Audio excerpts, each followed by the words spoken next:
Welcome to another episode of Activista Rise Up. I am your host, Dr. Patricia Campos-Medina.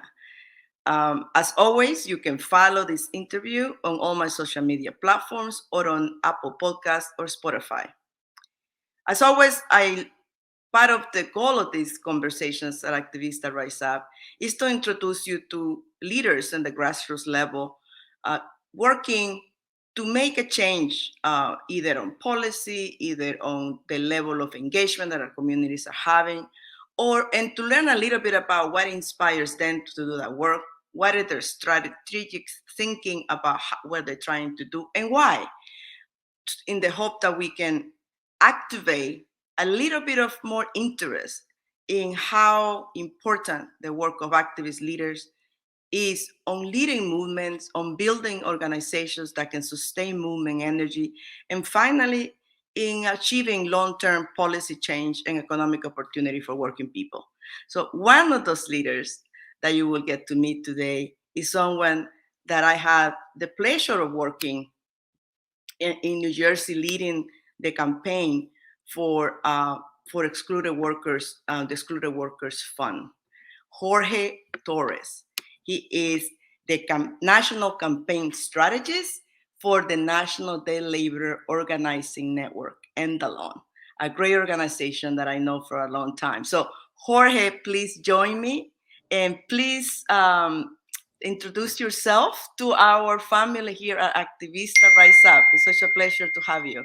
Good morning, everyone, and good morning, Patricia, and thank you for having me on your program and for this invitation. It's a pleasure to be with you all. And yes, I'm Jorge Torres. I guess I should introduce myself. Jorge Torres, I came to the United States when I was 16 years old to New Haven, Connecticut. And wow. I overstayed my visa and I become undocumented. And since then, I've been involved on the migrant justice movement. So you came from Ecuador, right? Yeah. And you came to Connecticut, and then like many other immigrant stories, for one way or another, you ended up staying in the United States. But you have been an activist on issues of human rights for native people for a long time. How did that happen? So tell me a little bit about you.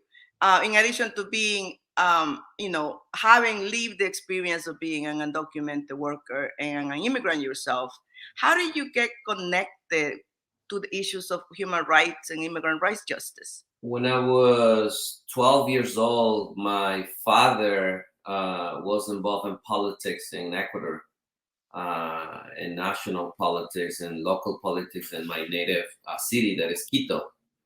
And I remember that I used to go with him to do campaign for politicians. And yeah, that's how I guess I get involved in political campaigns in Latin America are way different in political right?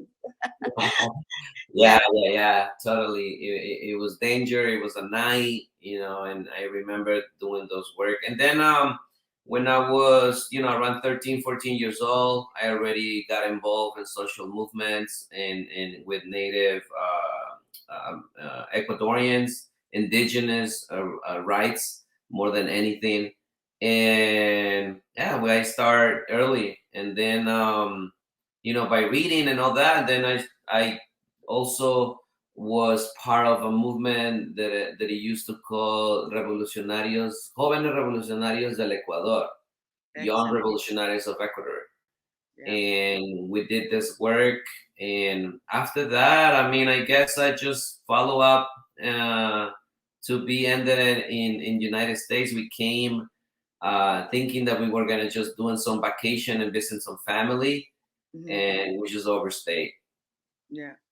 Now, what years were that you were in Ecuador? Because most people think of the social movement struggles in South America in the 80s, but it didn't start in the 80s. It has a history of revolutionary movements for indigenous rights. But what year were you in Ecuador? Just to get a sense of your experience. Yeah, I was like around 98, 90, 99.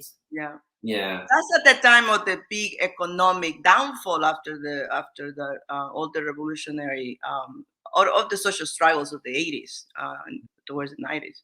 Exactly, exactly. I mean, I think it was right in the movement, right on a moment where different part of the countries and different levels were raising up in Yeah, terms of waking up of how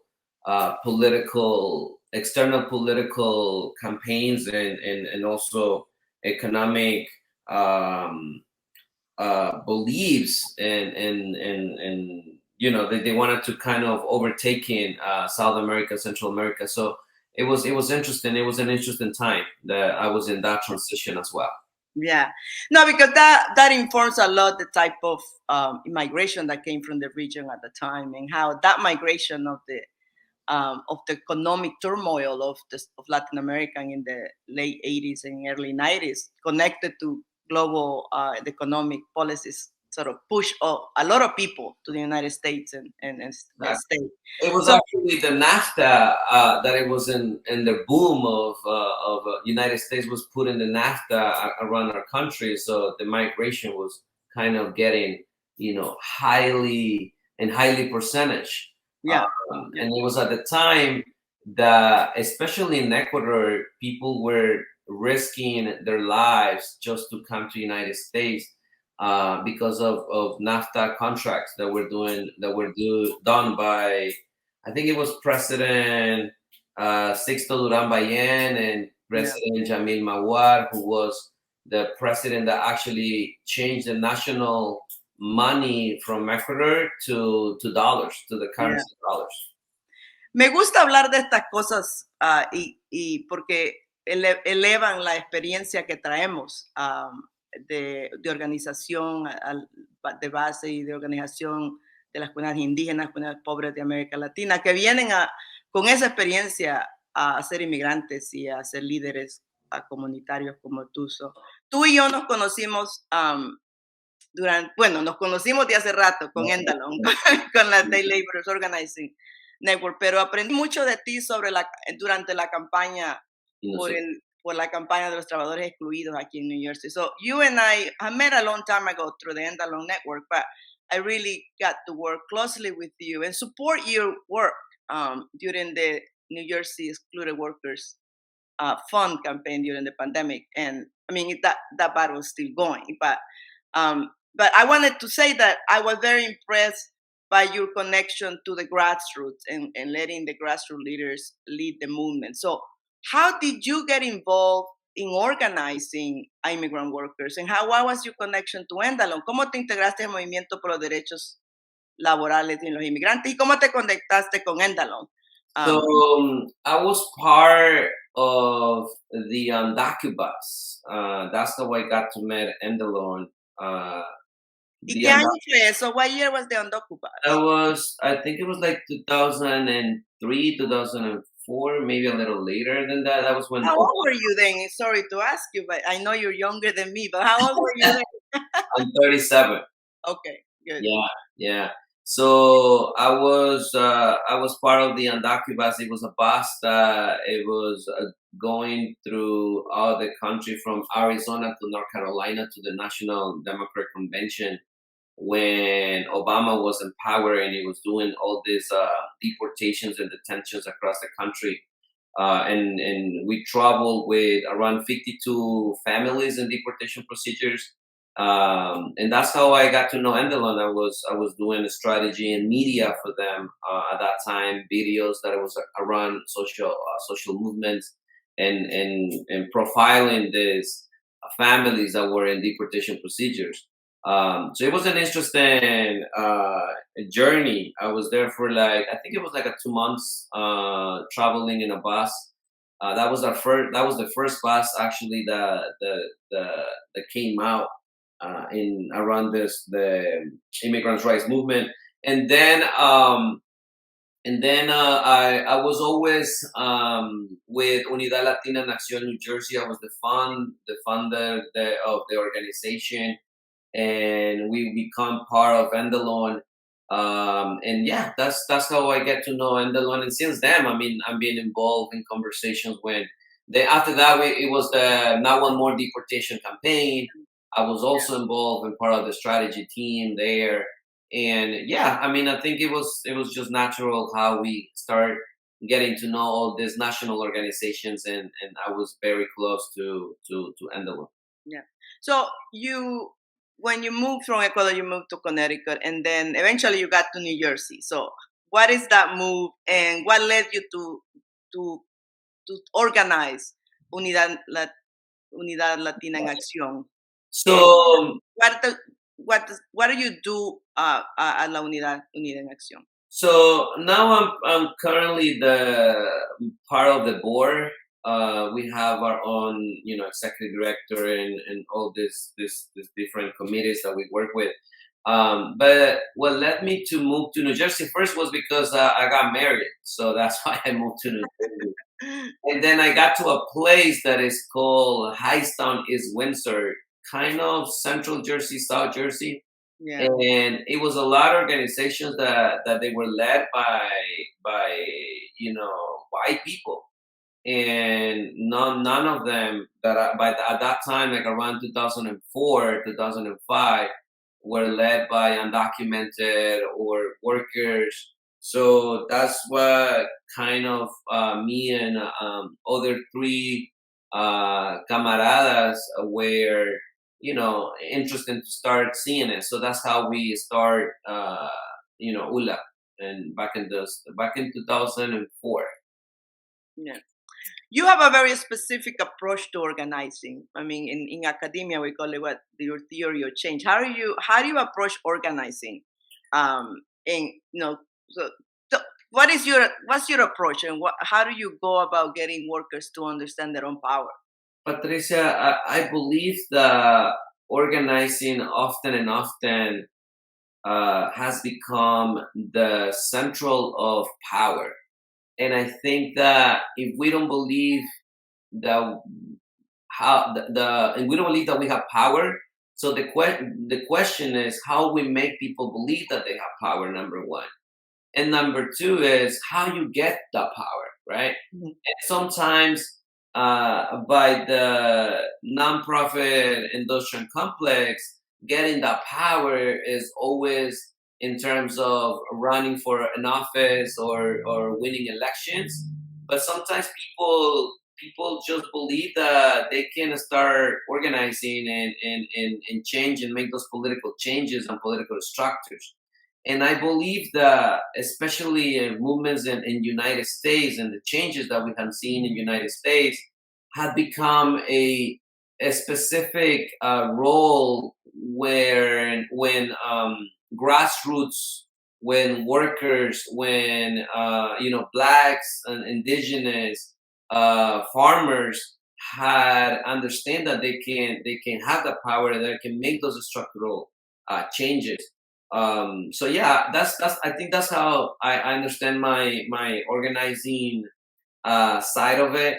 And the other thing is that we live in a different era, right? Now we organize through social media, we use websites, and the pandemic was a very rebellious to me how we can be creative and organizing as well. um, so yeah, I mean, I think it's about power. I think it's about understanding that organizing people and organizing money is equals power, and whether we believe in that and that formula, we can go on and on. I think is the key of organizing, and how the workers are leading the movement, and how we are connected to those grassroots, to the directly impacted folks that usually has the need. Going back to that essential belief that is founded on basic pedagogy, that workers or poor people or working people have innate knowledge and power that they can use to understand their own dynamics, and also use it to turn around the narrative of oppression into a narrative of power. So that's, I mean, based on the pedagogy of the oppressed. Like I know I'm Mhm. for prayer, but I always been impressed how you and leaders like you and leaders like Pablo Alvarado, Endalo, and Nadia Marin had built an organizing strategy that is focused on letting workers lead. And I think that we ought to do more of that. So how are you enacting that pedagogy or that approach to organizing workers in New Jersey? Usually, right now we have around 5 members in New Jersey and around 12 members in New York, worker centers. Um, when we were able to pass the essential and excluded workers campaign in New York with, I mean, you know this, with 2.5, like a history moment of the struggle of the migrant. 2.5 billones en Nueva York. No, Sí. yeah, so we were able to do that, and why we did it and how we did it. Yes, of course, it was with other organizations that were part of the coalition, but I think it was understanding that the working class has to be the face of it. And the way we did it is training. I believe in training a lot. I believe in workshops a lot. I believe in popular education a lot. Y también mucho de talleres, talleres, educación, que las organizaciones y los centros de trabajo sepan que también cómo puedes empezar campañas si tus trabajadores o la gente que está directamente impactada no está educada. Yeah. So yo creo que ahí está la clave. Para mí es education, but not just to go to college and have your degree and have your master's, but how we take all that knowledge and put it into the people, to el pueblo, La teoría de la educación popular, ¿verdad? De usar los tools de la educación, pero para poder crear poder de la clase trabajadora. Eso es una pedagogía que tenemos que usar más. Me gustó de la manera que hiciste la fórmula de crear poder popular y hablaste de tres tipos de tres maneras, ¿no? De ayudar a la gente que sepa que tiene poder, entender que tiene poder y después entender cómo construir poder juntos y después para qué se usa el poder, ¿no? Para resolver los problemas de la comunidad que tenemos juntos. So I like that the way you broke down how popular education, you break it down into 3 steps, help people understand that they have power, then understand power, and then understand how to use power. So I like that. Yeah, and another one that we use often in popular education that I like is what do you read, what do you see, how you act, right? Mm-hmm. So it's super simple, and I think that's like one of the key of this movement. Sometimes you read, you get the knowledge, and then you just stay there, right? Yeah. I was talking with my mom. She's doing a deportation work in Highland Park in New Brunswick, and I was telling her that when we do this work, what we're trying to do is leaving a legacy, and how the knowledge that you have, you put it into the people, right? Yeah. And how often we build those leaders that are going to take that legacy to another level as well. Yeah. So we have this tension, I think, in our immigrant rights movement.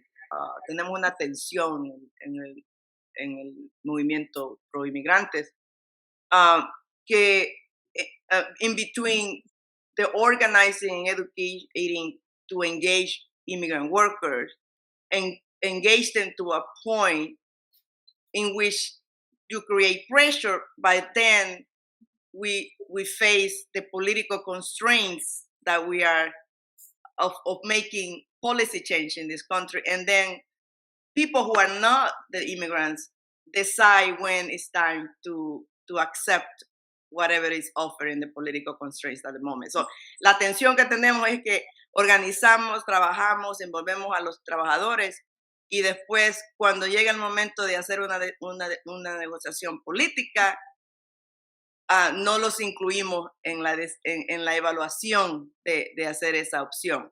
How do you manage that tension as an organization? And I think locally and nationally, it is a real tension, una tensión. ¿Cómo manejas tú esa tensión como organización, como NDLON?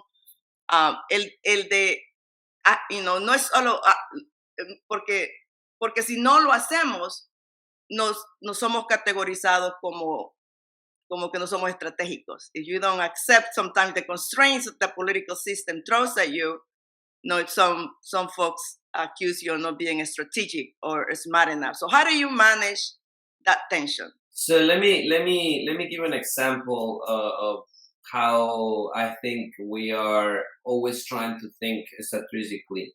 We went to Mississippi where poultry workers were victims of raids back in the administration with President Donald Trump and Trumpas. And we were there, and it was a raid around I think it's like 800 folks and plus were detained, blah blah blah blah, deported. So with President Biden, now it was supposed to be better. All of them were with Uncle Baseless, right? And all these national organizations went to Mississippi and trying to fix these issues, trying to push it forward, and all this work, right? And then is when it comes to those tensions that you're saying, and the executive director that was sharing with us, how all these organizations were trying to do studies, colleges went there to say how the impact of raids happen, but the people in the ground, most of them from Guatemala, most of them indigenous, some of them not even speak Spanish. And it was no one damn organization led by immigrants in Jackson, Mississippi. So they start out this organization, and all these national organizations were trying to take the organizations with them. And all of the sudden we show up, and it was just a connection, right? So I think those national tensions are always going to be there. And I think the best way that I personally was able to find the best way to deal with it is that when you take the popular power, when you take the grassroots organizing super deeply, you got the time to listen to them, you got the time to translate for them, you got the time to see what their needs, and start concentrating on them and start organizing. I love to organize by committees, empezar a organizar comités. Y también creo que eso es lo que transfiere el trabajo a un nivel nacional, que muchas veces está enfocado en dos partidos políticos solamente. Entonces, ¿cómo mueves estas estructuras políticas y esas tensiones? Es que para mí es either you are on the right side of the history or you are on the wrong side of the history. Either you with the people and or either you with the power of the right or the left, right? So para mí son esas preguntas básicas y estrategizar con la gente, how you strategize with the people, how you make them come into meetings, how you make them understand, how you make them important, how even the little opinion works and it counts, and you take them in count, and you put them in the streets, and you put them to do phone calls, and you give them tasks. I feel like those are the most valuable things that we have as an organization. And I mean, and NDLON has a long history of putting people over money and people over capital. Yeah.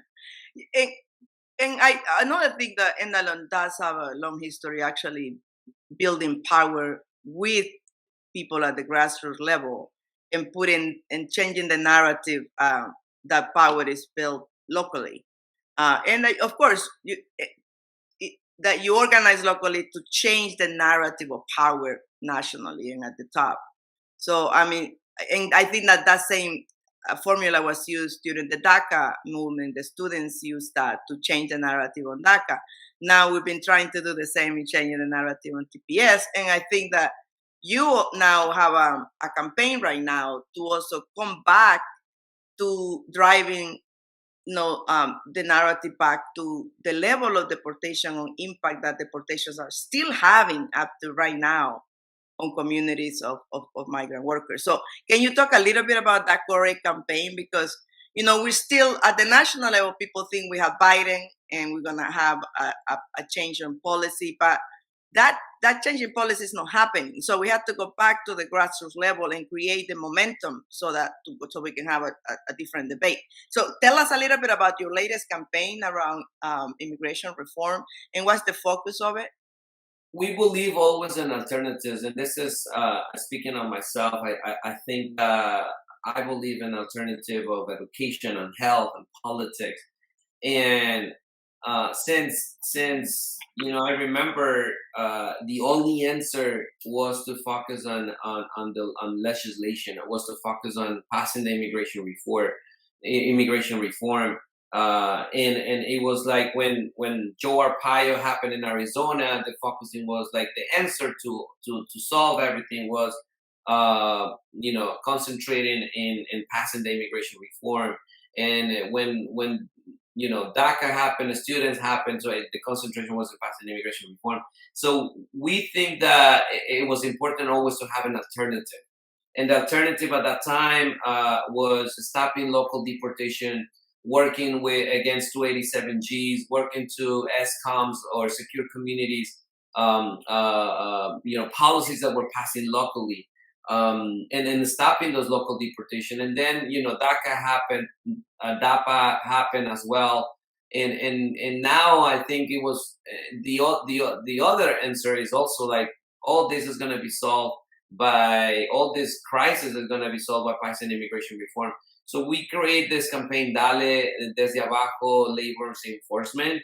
And the campaign is basically to give an alternative, to give protections to workers, to whistleblowers, the workers that are willing to step up and are willing to say, yes, this is happening, this is going on in my industry and my job, and I need to get protection from the Department of Labor, and also from Immigration and Customs Enforcement. So I think it's important to create alternatives, and that's what DALE campaign is right now.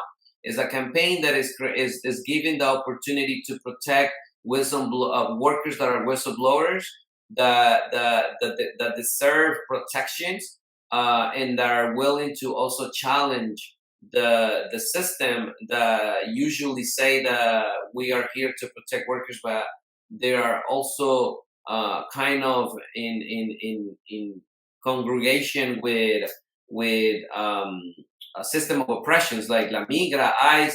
Entonces, básicamente es eso, right? Cómo protegemos los derechos de los trabajadores que están dispuestos a salir y a denunciar que está habiendo un abuso laboral en su lugar de trabajo. Básicamente esa es la campaña, y la idea es que a nivel local nosotros podamos trabajar con agencias locales para proteger a trabajadores que están dispuestos a denunciar los abusos laborales en sus lugares de trabajo y que sean demandados o acusados por la migra o por ICE. Y yo creo, por eso me gusta esta campaña de Dale, porque usa la infraestructura de derechos locales para darle voz a los trabajadores que viven y trabajan en esas comunidades, ¿no? Y forzar a los administradores públicos locales y a los políticos locales que acepten que nuestra gente está viviendo y trabajando y contribuyendo a esa comunidad. Y es así que podemos cambiar el debate de que a nivel nacional los políticos como Trump, que fueron los que lo hicieron más, pero lo hacen muchos más, tienen esta narrativa que los trabajadores indocumentados no contribuyen, ¿no? Que son otros, no viven donde nosotros estamos. Y también lo que me gustaría mencionar es que, como lo vemos, es que no podemos poner nosotros decimos todos los huevos en una canasta, right? Yeah. Not put all our energy in only one part. So we have three sides of it, three roles. the legislation, we have also local, and then 3 levels of the state. So I think it's important also to see a bigger picture, right? How we not just focus in legislation, and with all the respect that our organizations are pushing already that since I born 1985, 1986. Yeah. So I like also the analysis of creating alternatives way to fight back, alternative ways of power. That we are trying to push a national policy change, right? But we can't wait for that to happen. We have to engage in the hard work of changing people's minds and at the local level.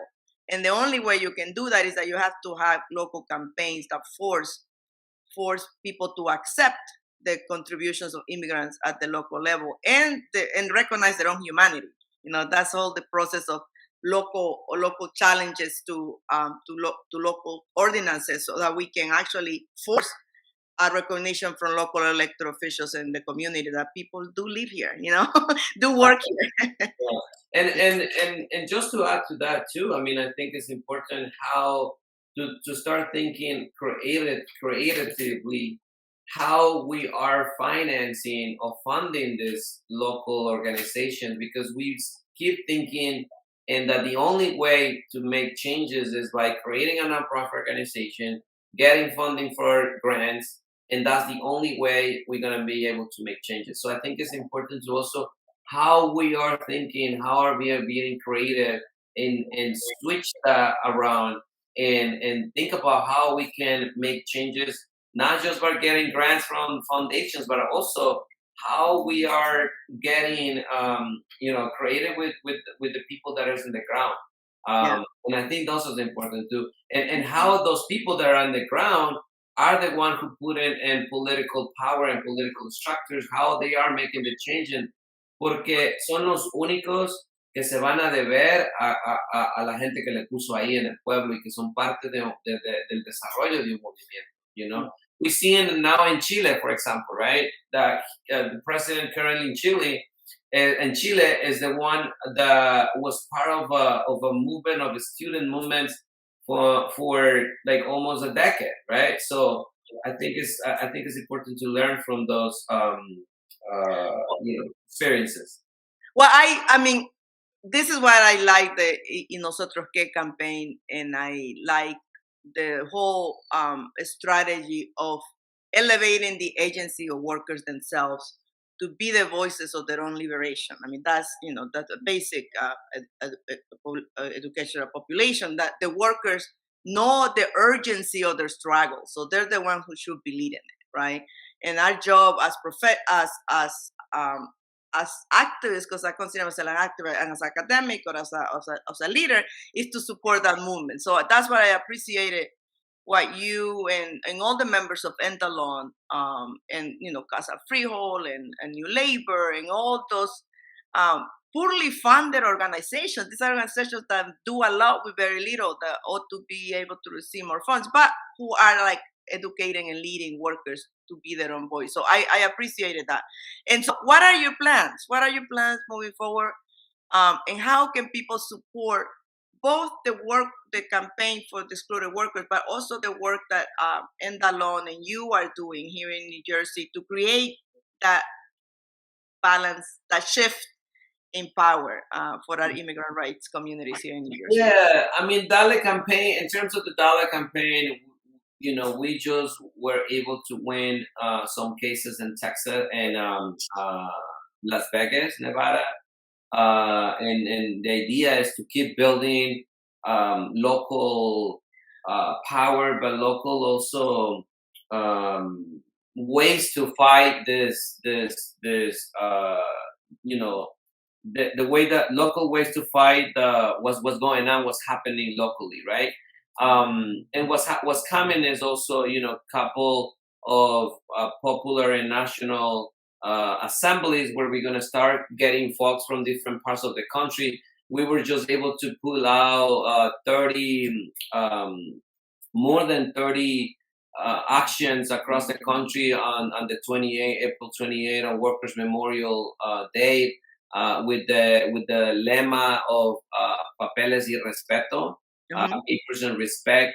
And I think we wanted to keep, bringing that up and bringing and raising the issue of there is a lot of violations of workers' rights locally as well, and how we do that in New York, and how we do that in California, and how we do it in different parts of the country. Yeah. That's what's coming for DALE, and locally. I mean, I think it's important to keep pushing different legislatures that are willing to change some of the realities that directly impacted workers had in New Jersey. But also what's coming is to for me, especially personally, I think is that I want to create a pilot and example of different projects that can work on their own, that are not necessarily depending of grants of foundations. I wanted to pivot. I wanted to see how, and I've been thinking with over the years with different mentors, people that has been in this struggle for years. How do we do that? And yeah, I think that's coming. Radio Jornalera is a good example in New Jersey. It's a small project that starts with nothing, and now we have a Radio Jornalera in Highland Park, New Jersey. Is a radio that talks about domestic workers, day laborers, alcohólicos anónimos. We have you name it, right? Farmers workers. And then we have different other mental health. Sometimes we believe we lost that. We think that that's not even important in our work. So having those projects and how we pivot, and that's what's coming for me personally, is like thinking around pivot the movement, and how we push the elected officials to accept that is important and necessary and alternative also something more radical that has to be on the power. Yeah. Well, I am excited about Radio Jornalera, and I invite everybody to look you up and listen to some of the education that exists. Radio Jornalera will put all that information at the end of this program. And I like what I like about Radio Jornalera is because it's based on mutual aid and what people are doing to aid each other, and the information, because our community, Latino community in general, but immigrant community in New Jersey is very ignored from general information. So that you're creating that avenue through Radio Jornalera is essential. So explain what mutual aid is, and also I know that you work a lot also with Cosecha New Jersey, which is another great organization that works to build power. So what can we expect around the Excluded Workers Fund coming forward, and how can people support that campaign and the work that you're doing through Radio Jornalera? So mutual aid, mutual aid. I mean, it starts with COVID, but in New Jersey, and I think like it was not just in COVID, but it was like a long time a strategy that a lot of movement use that I basically know in Latin America, for example. But it was like the food, the whatever we need, the needs of the community are in the community. Yes. And we were able to do that when the system was not providing what they supposed to provide, when the government was a lack of resources, quote unquote, was not given what the community deserves. So it was putting in connections between A and B, whoever can that is in need, and make those connections, right? And that's why and how Radio Jornalera also started working and doing these connections. In terms of the New Jersey Workers Fund, I mean, we are pushing the state has been super locked down and super delaying some of the applications that are there. Some of them are not processed yet. We've been asking meetings with ONA, the organization that is like leading this effort on the side of the state, and we haven't listened from them anything. We haven't get any answers, and I think is as we know is always about pushing and pushing back and pushing with the people and for the people.